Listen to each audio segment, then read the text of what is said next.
Hey yo guys, what's good, what's happening, and what's going on? Mother friggin' Sunday, it's Mother's Day. Happy to all the mothers out there, or happy Mother's Day to all the mothers out there, I should say. Beauty day in the bay, she's sunny out, a little windy, the wind's a little cold, but hey, whatever, it is what it is. Anyhoozle, I've been doing some more shopping for more truck camping stuff, and I found a deal on something that is going to be, hopefully, a life changer for me when truck camping. I also found a sick deal on fishing rods the other day. I'm going to show you guys this because, well, I don't know if your Walmarts have them, but our Walmart did, and it was a beauty of a deal. Check this shit out.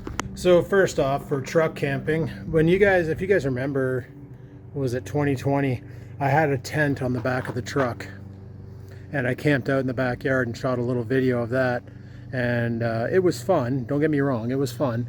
But it wasn't what I wanted. Like watching like people like Mav and Camping with Steve and all that, they all got one of these toppers and then made some sort of an enclosure inside that was permanent and basically lived out of the damn thing. And I was like, you know what?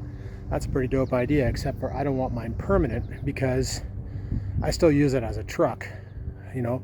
So I wanted something that I can quickly set up and go. So I found this carpet here. She's 6x8. A little bit too wide for the truck bed, but whatever, have it curl over the freaking wheel wells and stuff, and then it should hopefully provide a little bit of insulation, because one of the problems I had when truck camping out of the tent was the cold would creep through the floor and right through the cot. Now I do have an underlay on the cot now. I bought it off Amazon, it was super cheap, and it solved a lot of that problem. But that's what we got now, is we got this nice little carpet here, should hopefully do the job. We will see. $24.99 Canadian Tire, regular 60 bucks. Don't know why it was so cheap, but hell, I'll take it. Also bought some more wooden dowels. Sorry for the echo. I'm currently talking in the truck because the wind is blowing like a son of a goof. But bought some more wooden dowels here, and what this is for is basically on the front here of the tarp garage. Last year I did a video called Chores or something like that, or More Chores, and I ran dowel and duct taped it in the middle. I think it's still holding. Looks like it's bellowing. Oh no, it's fine. And it gives it some support so it doesn't blow around as much and make as much racket. The problem is I never did it out back, so when we get some major wind, this here, well, you can see it's just flapping around like a flounder. Now I do believe this here also has the pass through, and she do, so I'm going to run some dowel through there. I'm going to duct tape it together like I did in the front, run it through, and that should brace it so it doesn't flap around like a flounder anymore, and give it some integrity on the bottom end, because the top end literally wraps around this curved bar, but there's nothing for support in the bottom. So I'm hoping that'll resolve the problem with this flapping, because when I'm up there with the window open, that's all you can friggin' hear is whap whap whap whap whap whap, and it's friggin' annoying, like really really annoying. So I'm gonna use those dowels. I bought some more duct tape because I can't find my rolls, because you know I'm bad at putting things back where they belong. And hopefully that'll resolve that problem. Now, as for that fishing rod deal, guys, check this shit out. We might go in the garage for this one here because Jesus Murphy, she's windy out. My buddy Jean works at Walmart, and he showed me this on Friday night. Ugly Stick GX2 spinning setup on clearance for $20 freaking dollars. It's only a 5'6", but I figure in the kayak, this is more than enough rod. 5'6", so it's easier to manage in tight spaces. And it's a damn ugly stick, so you can pretty much pull a walrus out of the water without it breaking. These things are tough as nails. A lot of people dog on Ugly Stick, but you know what? Their rods are amazing. This reel is kind of potato soup. It's only a well, it says one ball bearing on it, one bearing system. I ended up buying two, one for me and one for my friend Sarah, because at 20 bucks, I was like, you know what? She said she needed a new rod. 20 bucks. Good enough, good stuff. Next weekend is fishing opener, T-minus 5 days, 11 hours, and 27 minutes is fishing opener on Nip. So I'm going to bring this and something else, which will be featured in that video. But yeah, this should be pretty dope. Drag is completely loosened off on this one. Holy, better tighten that up. That's ridiculous. But anyway, Ugly Stick GX2, even if the reel is tomato soup, I can go out and get a Quantum reel, because Quantum makes great reels, horrible rods. Every rod I've snapped was a Quantum, minus that Sugaling from China. But yeah, $20 freaking dollars for a GX2. Like, I'm almost tempted to go back and grab one of the casting ones, because they have not a bait caster, they got a spin cast, kind of like the Bullet that I have. just because it's a friggin' GX2 rod. Like, almost tempted to go to Walmart and grab one of them just to have the rod on hand. Because I love my Ugly Stick GX2s. I have one already. Is it in here? No, it's not in here. That's the Rhino. The other one is the Berkeley. Another Berkeley, and then whatever the heck. It's a Quantum Metrics on the other end. But, oh no, I got a GX2 over here. Sorry, the bullet's over here. There's the bullet. Right down yonder. Sitting on a GX2 heavy. So, really tempted to go pick up another one and then move the bullet over to that. And then put, maybe bring this Ugly Stick with me in case something goes wrong next weekend, which I expected to. But all in all, she's a nice freaking rod. Like, I love these kind of rods where they show the shaft here and then they got the butt on it. Like a lot of my rods up here, it's just a foam handle minus the metrics. And the Berkeley, it's got a cork handle on it. But it's just a full handle, right? Well, you don't really need that because when you grab the rod, you're grabbing it here. Well, I'm using the wrong hand right now because I cast right-handed. But you grab it, well, theoretically, you grab it like this.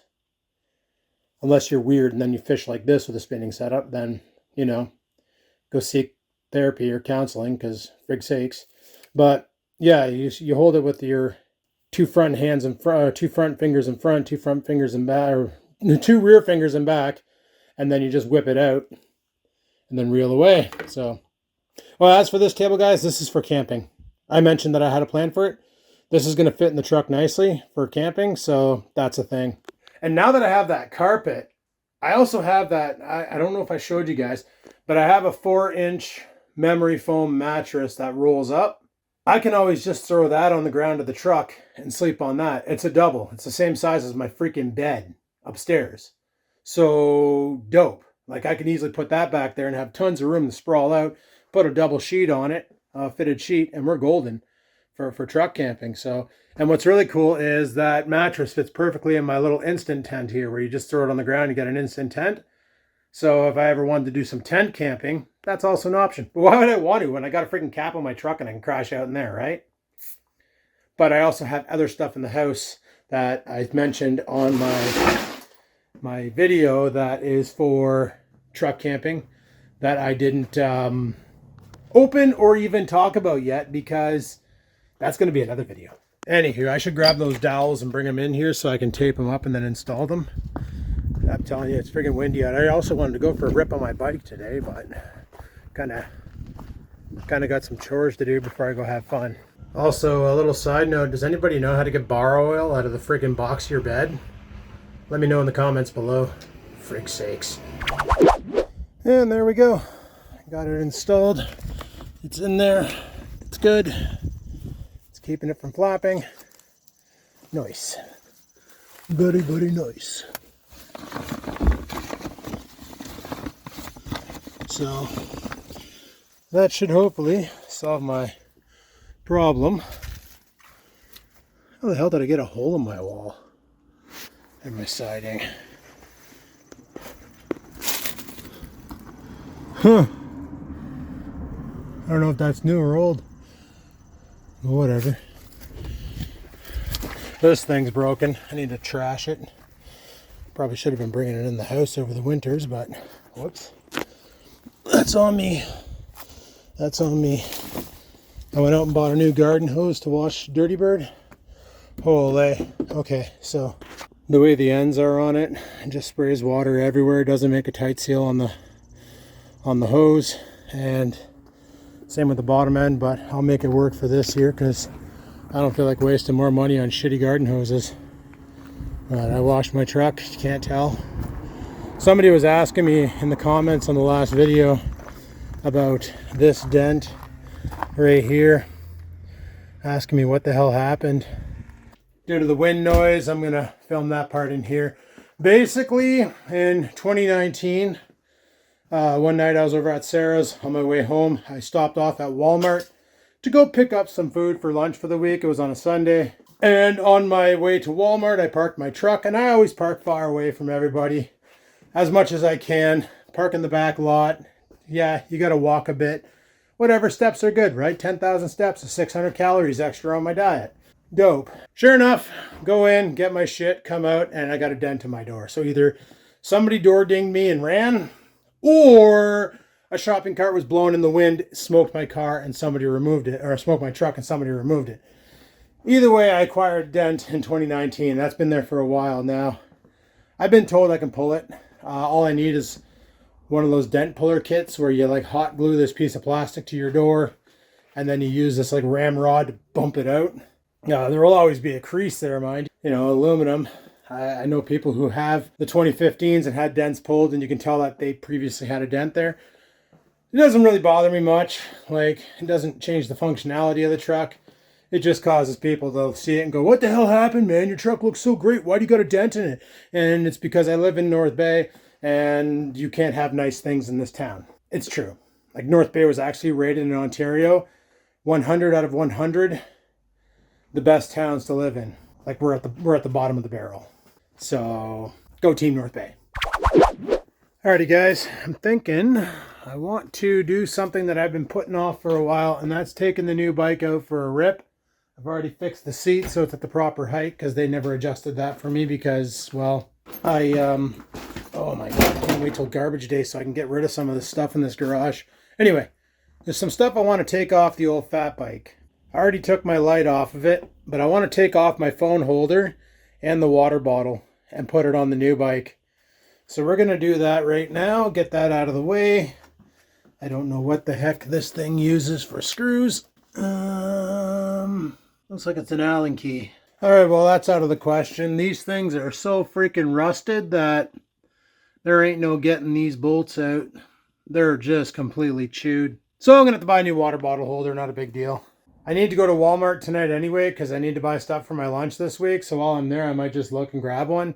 They're usually pretty cheap. So I'm not going to go for a long rip. I'm just going to go for a rip and see how she do and do how she see. I won't be filming it like I used to do with the GoPro because, well, I don't feel like strapping a GoPro to it and I have no idea where my mounts are. I thought they were on this bike, but they don't seem to be. So I do want to take this phone holder off and put it on the new bike because I like having the phone attached to the bike, and I need some black zip ties to zip it on because that's how it literally mounts. So I'm going to do that now. Oh, son of a bitch, we got an insurgent. We have a chipmunk over here somewhere. There he is. Little bastard just broke into my garage. Not that it's hard to do, but anyway, I got to clean up this garage. That'll probably be a tomorrow night job. Got her zip tied on. I just got to grab my scissors and cut off the tag ends here. Should hold. Should keep the phone on. So, sweet. Meanwhile, I'm filming with my phone. That's why I'm not filming the ride. I probably could just angle it up and do one of those, like, shorts, you know. I don't make shorts. Hell, half the time I don't even wear them. Anyway, I'm going to put my phone on here. We're going to skip the water bottle. Like I said, I got to buy a new one because those bolts are rusted old shit and are stripped. So that thing is now mated to the bike for life. I'm actually debating on taking this back rack off and installing it on this bike, but I might not. I probably won't. Anyway, let's go ahead and cut those tag ends and take this beast for a rip. First ride ever. I should be filming it, but I don't feel like getting a GoPro. Alrighty, she did pretty damn good, I do say so myself. Hell of a lot easier to ride this thing than the old dirty fat bike. But honestly, this has 2-inch tires, that has 4-inch tires. This probably weighs 22 pounds, that weighs 78. So, going up hills on this was easy. I played with all the different gears in the front cassette. I really like that middle gear, probably because it's the same diameter as this gear. And I was able to get her up to 23 kilometers an hour. But man, that wind out there is 23 kilometers an hour, so that was a pain in the dick. But we did it, went for a quick rip, just a little 20-minute romp, put in 6 kilometers. Pretty damn good, I do say. It's going to be a fun summer. Alrighty guys, I had dinner and just dropped it off. So my next step is I need to go to freaking Walmart because I got to buy the stuff for my lunch this week. Hoping Walmart has the deal on with the chicken because literally my lunch every day is 2 pieces of breaded chicken and 2 protein bars. Breaded chicken? Sorry, boneless, skinless chicken and 2 protein bars. I've been pretty much eating like this for the past 3 months. And all honesty, it's been freaking amazing. Like, I haven't had any problems whatsoever. And I think while I'm at Walmart too, what I might do is see if they have any of those casting rods left in the clearance bin. And if they do, I'm going to grab one. Sure, it comes with a spin cast. That's probably like a 2-to-1 gear ratio, but we're not going to use that on the rod. Anyway, let's go to Walmart.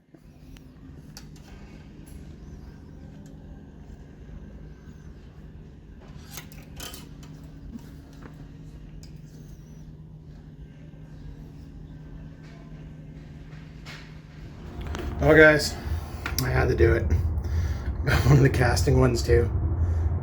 The reel is not too bad, but no, a bait caster is going on this rod. Well, this is going to be the backup in case what happens next weekend doesn't quite work out. Anyway, let's go home.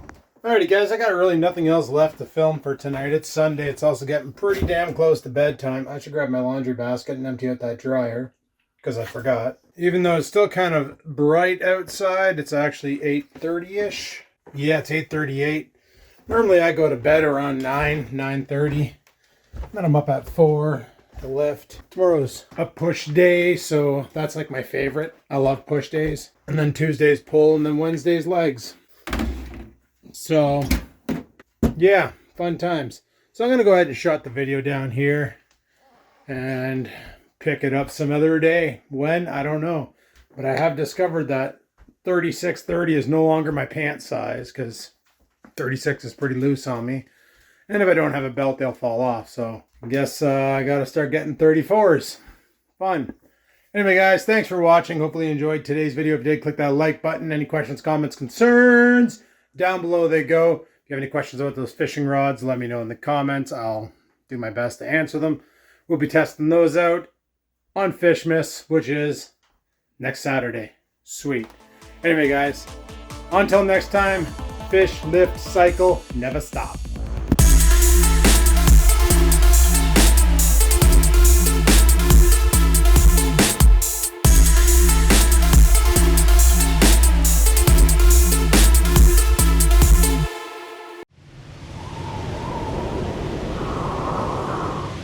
Sit, stupid, sit. Good dog.